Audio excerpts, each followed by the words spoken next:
Hey, all you cool cats and kittens. We're going to get into now teaching you guys new material, and we're really excited about it. We're starting off with volume. Before this, we were working on surface area. Let me flip my camera around. So remember, surface area, that's like if I have this lovely Starbucks cup, how much plastic do I need to make this Starbucks cup? But volume is how much strawberry acai refresher can I put inside of that Starbucks cup? And that's an important thing. So volume is the stuff on the inside of the cup. Surface area, that's the stuff on the outside of the cup. Make sure that you are make sure you're reading carefully so you know the difference between the two. Alrighty, so now getting into how do we do this. We got two shapes. Just like before with surface area, we have rectangular prisms and cylinders you're gonna have to find the volume for. Both of them have formulas that you just plug the numbers in and you do the work. So first off, for volume, our formula is equal to the length times the width times the height. That's it. We just have to multiply those three numbers together. Again, it doesn't matter which is the length, the width, or the height here. Usually I do whatever's that front number as the length. How deep it is my width. How tall it is my height. But again, all those numbers could change if I just flip my shape a different direction. So again, we had our length was 6, our width was 13, and our height was 4. Like we said, with surface area, if you were to be taking the map test and you saw a problem like this, you wouldn't get the Desmos calculator. So what you would need to do for volume is you would need to multiply your length times your width and your height times each other. So I would do 6 times 13 times 4, and we get that our volume is going to be 312. Now we're going to jump to the Desmos calculator, and I'll show you how to use Desmos to help you solve this problem. Okay, so now we're on the Desmos version of finding the volume of a rectangular prism. Our volume, let's use V for volume, is going to be equal to our length times our width times our height. Just multiplying those numbers together. For that first example, our length was equal to 6, our width was equal to 13, and our height was equal to 4. So again, we still get 312. Like I told you guys, it doesn't matter what number goes where, because even if I switch them up, I still get 312. If I switch up these two numbers, I still get 312. It doesn't matter which is your length, your width, or your height, you're still going to get the same answer.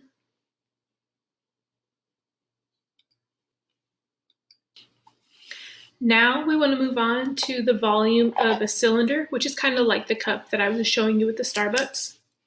The formula for the volume of the cylinder is pi r squared times my height.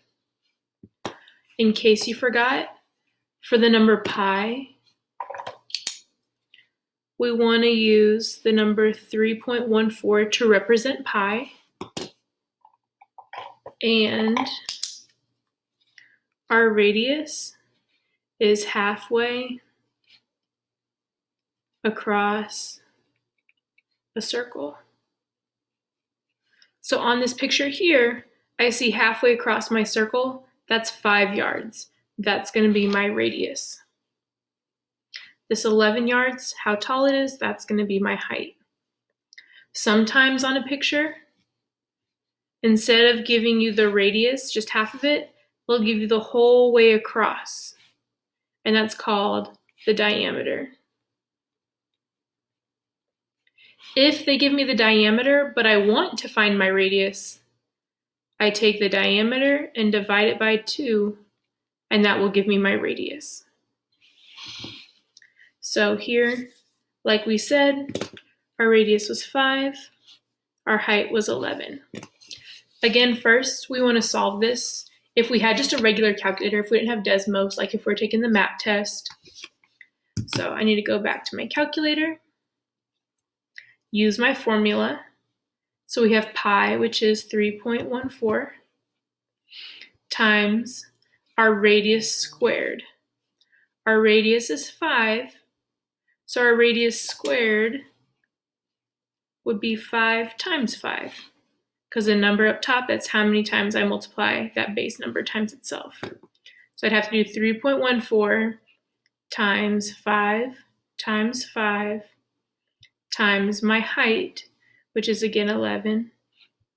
And we get that our volume is going to be 863.5 yards cubed. I forgot to add that on this problem. This would be inches cubed. Whenever we're doing volume, our units are cubed because we want to think if we have little cubes and we're trying to squeeze them inside of that shape, how many cubes could we squeeze inside of there? Go ahead and open up Desmos, and I'll show you how to do that formula on Desmos as well. Now for the Desmos for your volume of a cylinder. Again, our volume is equal to pi, which remember for pi we're using 3.14, times our radius squared. In case you forgot right here, this button is the squared button, and it'll give you that little tiny 2 right there. The radius squared times our height. Oh, Andrea, you weren't typing there. Times our height. We just have to multiply all those things together.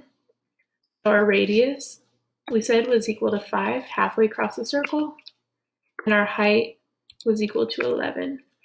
And we still see that our answer is at 863.5 yards cubed. Remember, your units are cubed because this is volume, yards cubed. As always, if you guys have questions on this, please let us know. Send us an email. We'd love to hear from you. Otherwise, keep on going on your Google Doc and go ahead and go to the Apply section.